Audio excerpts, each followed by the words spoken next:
Nous apprendrons le self-défense avec Valérie Chastelan. Elle a la chance de s'entraîner avec un professeur qui a protégé un ancien président de la République. Et on va rejoindre Valérie Chastelan. La réalité nous le prouve, c'est vrai, tous les jours. Nous ne vivons pas dans un monde de bisounours, sans en faire une obsession, bien évidemment. Il faut se rendre à l'évidence que la société est violente, elle l'a toujours été d'ailleurs. On n'est pas obligé de s'y résigner et on peut même se préparer à se défendre face à une agression physique. C'est l'objet d'une formation à laquelle s'intéresse aujourd'hui Valérie. Bonjour Valérie, vous avez choisi un prof 5 étoiles, on peut le dire, pour vous apprendre à vous défendre.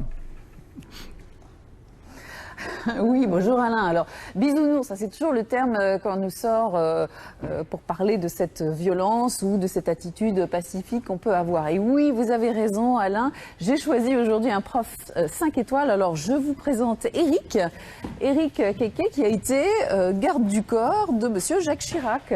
C'est ça? C'est ça. Ouais. Après, dans une carrière de 14 ans de police, j'ai fait 6 ans de protection rapprochée, 3 ans et demi avec monsieur Chirac.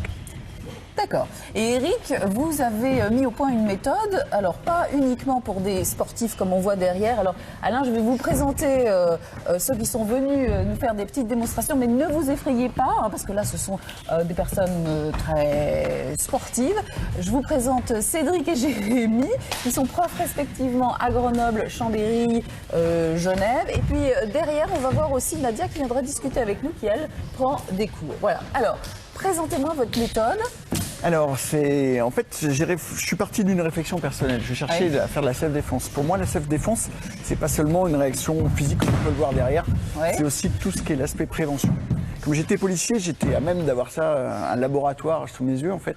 Et j'ai vu qu'en fait, on sauvait souvent la mise quand on savait gérer l'avant. Ouais. En gros, qu'on avait assez de vigilance pour s'apercevoir qu'il y a quelque chose qui se passait. Il y a beaucoup de gens qui n'ont pas cette vigilance minimale. Deuxièmement, qu'on avait des outils pour faire face, c'est-à-dire même en négociation, par exemple. Comment je m'enfuis si je dois m'enfuir? Ça relève quand même d'une stratégie de placement par rapport, d'attitude, gestes corporels, etc. Donc, en développant beaucoup la prévention, on a moins de chances d'être dans le pendant. Alors pendant. Vous êtes en train de m'expliquer, Éric, que vous déprogrammez en quelque sorte nos mauvais réflexes. Ah, je sais pas si tout le monde n'a pas des mauvais réflexes, mais en fait j'entraîne les bons réflexes, on va plutôt le dire dans ce sens-là. C'est-à-dire que j'entraîne à regarder, je vais dans un lieu que je ne connais pas, je suis à l'étranger, comment ça fonctionne ici, quel est le rythme du pays, voilà. On voit tous, par exemple, qu'il y a des gens en visite à Grenoble, à Paris, n'importe quoi, on voit tout de suite, c'est des touristes. Parce qu'ils ont un comportement qui dissonne dans l'environnement, qui se repérera facilement. Donc voilà, par exemple, on apprend à jouer sur les comportements, on apprend à négocier s'il faut négocier, on apprend à s'enfuir s'il faut s'enfuir. Alors, c'est une méthode, vous m'expliquez, qui est vraiment pour tout le monde, pas juste pour des grands sportifs. C'est-à-dire que moi, une espèce de crevette d'1m57 et de 56 ans et de 52 kilos, je peux y aller. Bah oui, en fait, l'idée, c'est pas de faire des champions. Hein. Avant, j'étais dans la compétition, tout ça, la boxe, c'était intéressant, mais c'est autre chose. Là, c'est une méthode qui s'adresse à monsieur et madame tout le monde. Ça ne veut pas dire que monsieur et madame tout le monde va avoir la même capacité de réagir. Il y a des gens, ils vont être plus capables que d'autres. Et c'est assez marrant parce que c'est pas du tout en relation forcément avec le physique. Il y a des petits gros rondouillards qui vont être plus efficaces que des beaux athlètes, etc. Parce que la plupart des choses se passent d'abord dans la tête. C'est la gestion mentale qui est importante. D'accord.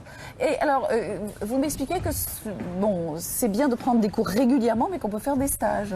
Oui, voilà. En fait, quand on prend des cours régulièrement, on a une progression, une planification, et puis on va vers un objectif donné. Maintenant, on peut avoir des objectifs à très court terme sur des stages. Ne serait-ce que, par exemple, on a des stages typiquement sur la négociation. Comment je me comporte avec mon corps, qu'est-ce que je dis, ou qu'est-ce qu'il ne faut pas que je dise. Et voilà, il y a des stages sur le physique. Par exemple, voilà, quel coup je peux donner si vraiment je ne peux pas m'enfuir.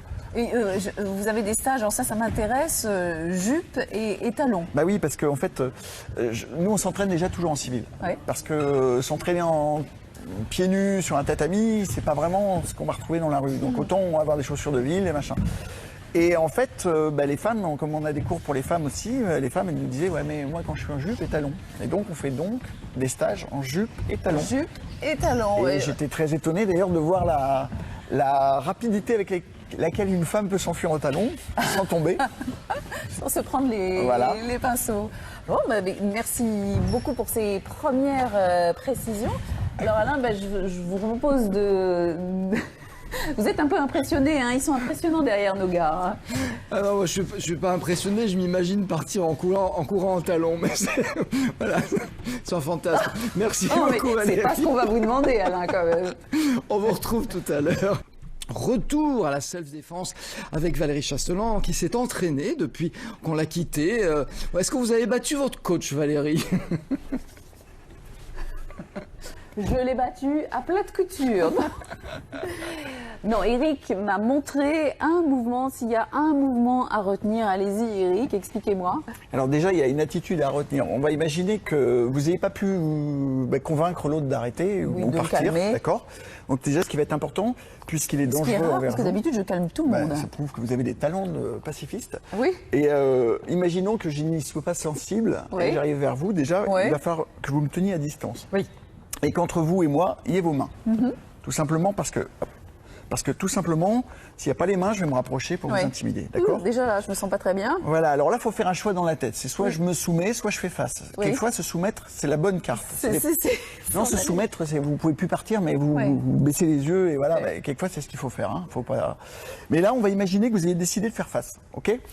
Et donc, je vais vous demander, tout simplement, de venir frapper avec la main que vous voulez. Peut-être celle-là, vous êtes plus à l'aise ? Oui. Vous êtes droitière, d'accord, on va faire ça. Vous vous moquez de moi ? En fait, non. De venir frapper à ce niveau-là, tout en me regardant. Et vous avez vu, j'ai tourné la tête. Oui, non, il faut bien que je regarde. Vous êtes trop empathique, il va falloir qu'on travaille là-dessus. Trop empathique ? Bah oui, en fait, pour se défendre, il faut déverrouiller un petit peu l'empathie. Hein. Et c'est ce que vous faites, vous déverrouillez. On apprend aux gens à déverrouiller le temps qu'il faut pour faire face. Parce que sinon, on ne peut pas se défendre. Donc, cette frappe-là, elle va venir frapper ici. D'accord ? Alors, vous êtes en train de me tenir à distance. Et quand je dis top, vous allez frapper. Je vais essayer. Top. Voilà, c'est bien ça. Top. Voilà. Alors, on va essayer un truc, c'est au lieu de me regarder avec le menton haut, je ne peux pas faire autrement. Me regarder un petit peu. Vous êtes plus grand. Enfin, oui, mais vous allez me regarder plutôt, voilà. Oui. Bim. Bien. On revient, on reprend vite sa main. Bim. Et dans l'idéal, d'ailleurs, une fois qu'on a fait ça, on s'en va tout de suite. Ah. Mais quand je dis on s'en va, c'est on court comme un sprint. Ça serait plaf. Et on se tire après. Oui, c'est compliqué, hein, parce que j'ai quand même tendance à vous dire au revoir, etc. Bah oui, mais là, ça fait que on a fait quoi 10 secondes ensemble dans des cours. Ça, c'est vraiment le mouvement, enfin, le premier, celui qu'il faudrait emporter sur une île déserte, entre guillemets. Bah oui, parce que, en fait, tout le monde peut le faire, il n'y a pas d'apprentissage très long à faire. Il suffit de mettre ses mains déjà, de parler avec les mains devant, c'est très important pour occuper l'espace. Plus je vais être comme ça, plus je risque d'en prendre une. Donc... C'est intéressant ce que vous disiez sur les verrous. On a des verrous, notamment nous les femmes, et que vous êtes là aussi pour nous aider à les faire sauter. Et vous avez parlé d'empathie, vous dites que vous travaillez avec du personnel soignant et que vous avez plus de travail parce que voilà, on est plus à l'écoute et vous voyez la façon dont je parle, je vais vers vous, quoi. J'ai pas du tout envie de me... Oui, bien sûr. C'est aussi parce que je suis fort sympathique, j'imagine. Là, vous n'êtes pas très agressif. Non, en fait, moi, mon boulot, c'est faire la formation professionnelle, et notamment pour les publics qui sont confrontés à la violence, à l'agressivité, à la violence. Et en fait, j'ai différents publics, et je remarque que j'ai un public majoritaire qui est celui des hôpitaux, les soignants, et qui sont très empathiques. Et donc, pour eux, c'est un peu plus dur d'arriver à faire face. D'arriver à vous coller comme ça. Alors, on leur demande pas ça. Hein. En milieu professionnel, on leur demande pas ça. Mais parfois, c'est juste de tenir la distance. Nadia, est-ce que vous pouvez venir? Alors, Alain, on va discuter maintenant un petit peu s'il nous reste du temps avec Nadia, mais restez avec nous, Eric, il n'y a pas de souci. Ça fait combien de temps que vous prenez des cours avec Jérémy et Eric, Nadia? Ça va faire 2 ans. 2 ans. Oui. Est-ce que je peux vous poser la question de pourquoi vous avez ressenti le besoin de prendre des cours de self-défense?